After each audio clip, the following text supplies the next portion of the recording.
quê? Quando você chama alguém de imundo. Nós né? somos imundos, Quando rapaz. você chama... Nós. Meu nome é Felipe. Meu nome é Felipe. Mas você é rapaz. Me chame como Felipe. Pastor Felipe. O perfeito. Nós somos imundos. Na verdade, você Felipe, não tem este que nem direito. pastor você é, porque nem não existe você pastor é pastor. gay. Você não é pastor. Eu sou pastor. Por que você é pastor? Porque Deus Então, me mas aí a conduziu, gente vai... pastor. Peraí, aí a gente vai ficar trocando acusações. Não, agora, como ele achou ruim eu fica... chamar ele de rapaz, quer que eu te chame de moça? Não. Você não tem nada de moça. Não, meu querido. Você deveria ter vergonha na cara. Não, olha, peraí. olha o Você tipo deveria de ter acusação. vergonha na sua cara. Quem deveria ter vergonha Eu sou na rapaz, cara? você é rapaz, ele é homem. Você é um gay enrustido, querido. Porque olha como é que você então, calma aí. Eu sou gay enrustido? Com certeza. Aí isso é dizer... Olha Só o um seu minuto, tira o comportamento. microfone Eu aqui, neguei a Cláudio. mim Ó, é o seguinte, eu vou fazer um intervalo porque a gente começou falando assim, ó, o respeito é a pauta. Eu disse, o respeito é a pauta. Então, vamos pro intervalo e a gente volta já. Vai. Gente, tá cada vez mais difícil a gente conseguir evangelizar e fazer o ID aqui nessa terra. As discussões não passam de discussões vãs. Nós não chegamos a lugar nenhum, porque cada um quer viver a sua verdade, em vez de viver a verdade bíblica, a verdade que está na Bíblia, entendeu? Não estou tirando a razão do pastor Flávio Amaral, eu acredito que existe uma renúncia, eu acredito que existem coisas que são âmbitos espirituais e outras são âmbitos comportamentais, mas também acredito que as duas coisas andam juntas, sabe? Apesar dessa divisão, elas andam juntas. Eu acredito que se a gente não der vazão à concupiscência da nossa carne e o que a gente acha, automaticamente a gente vai sendo liberto, né, dos nossos anseios, das nossas coisas. Existem pessoas que são libertas imediatamente, mas existem outras que precisam de um tratamento comportamental, mesmo dela entender que esse comportamento não condiz com o comportamento que a Bíblia diz, não condiz com o comportamento que a Bíblia concorda. Então, assim, as pessoas estão debatendo coisas... não sem embasamento, mas as pessoas estão debatendo coisas à vista do que elas pensam e querem enfiar a goela abaixo de uma outra pessoa, sabe? Então, assim, hoje nós não podemos chamar uma pessoa de rapaz, nós não podemos chamar uma pessoa de menino, tudo é ofensivo, tudo machuca. E aí eu tenho um texto bíblico para falar sobre isso que nós acabamos de ver, sobre esse vídeo que a gente acabou de ver. Tá lá em 2 Timóteo 4, verso 3. Eu vou ler aqui para não ficar nas minhas palavras e falar, nossa, a pastora Jaque tá falando besteira. Vamos lá? Pois virá um tempo em que não suportarão a sã doutrina. Ao contrário, sentindo coceira nos ouvidos, juntarão mestres para si mesmo, segundo os seus próprios desejos. Eles se recusarão a dar ouvidos à verdade, voltando-se para os mitos, ou seja, para as mentiras. Você, porém, seja moderado em tudo, suporte os sofrimentos, faça a obra de um evangelista,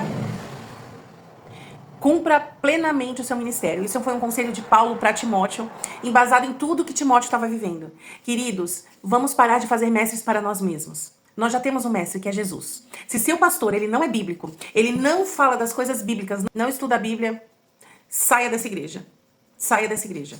Eu tô te falando isso de todo o coração, sabe por quê? Porque tem surgido muitos ídolos.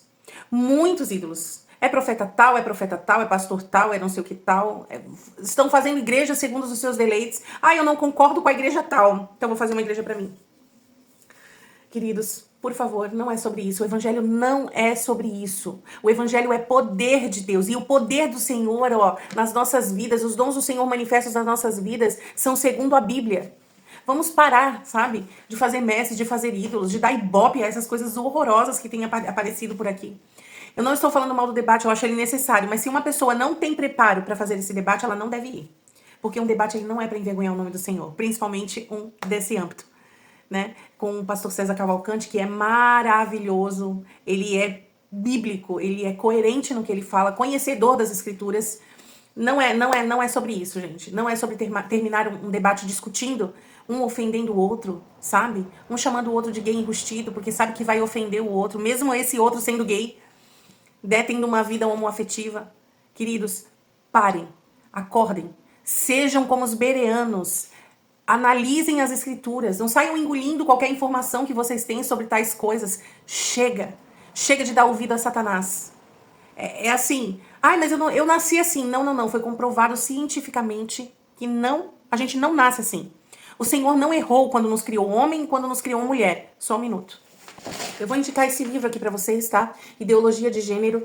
Esse livro é de Adriel Lemos e Robson Carvalho. Ele comprova cientificamente, tá? E psicologicamente o que é a ideologia de gênero hoje. Eu preciso falar sobre isso, eu preciso me posicionar sobre isso. Esse livro é muito bom, eu li ele muito rápido, todo, ele é maravilhoso. Tem bastante coisa que eu anotei aqui, muito importante. Nós não nascemos assim. Algumas características nossas mudam sim, o cabelo, às vezes a cor dos olhos, tá? Mas o sexo não. Nós nascemos homem e nascemos mulher, não adianta. Eu sei que muita gente pode vir aqui comentar e dizer, olha, pastora, a senhora tá errada. Foi comprovado cientificamente, tá? Teve um grupo de psicólogos, e não foi brasileiros, que comprovaram que a nossa mente, ela nos engana sim, em relação a isso, tá? Então, quem quiser ler o livro, eu não vou me aprofundar, senão o vídeo vai ficar muito longo. Entendam, o Senhor nos criou em sua imagem e semelhança. Não esqueçam disso.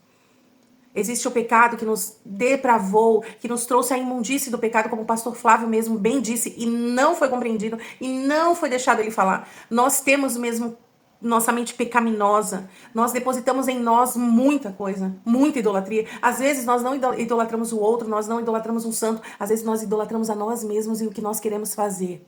Queria deixar pontuado sobre isso. Tá aqui o livro, tá? Vou deixar assim uma capinha aqui, ó. Esse livro é muito bom, até para você que não é cristão. Para que você entenda essa ideologia, essa linhagem que está adentrando dentro das igrejas, assim, todo mundo está achando, ai, mas Deus é amor, Deus aceita tudo. A Bíblia fala que Deus é fogo consumidor, Ele é o Deus da justiça, Ele tem compromisso com a palavra dele. Ah, mas Deus tem compromisso com a palavra dele? Sim, Ele tem compromisso com a palavra dele, Ele não tem compromisso conosco. Ele nos ama e, portanto, nos inseriu na promessa. Mas o Senhor, Ele tem compromisso com a palavra dele e Ele não vai voltar atrás sobre o que é princípio bíblico. O Senhor criou o homem e a mulher. O homem com papel fundamental de sacerdócio e a mulher para ser ajudadora, auxiliadora, adjuntora do homem, para que ele não fique só. Existem papéis definidos na Bíblia e a gente não pode esquecer deles. Eu queria deixar esse ponto, vou terminar por aqui, queria dizer para vocês, fiquem com Deus, entendam, em nome de Jesus, entendam isso de uma vez por todas. O Senhor tem compromisso com a palavra dele, e aquele que for contra a palavra dele, não faz parte dele. Deus abençoe.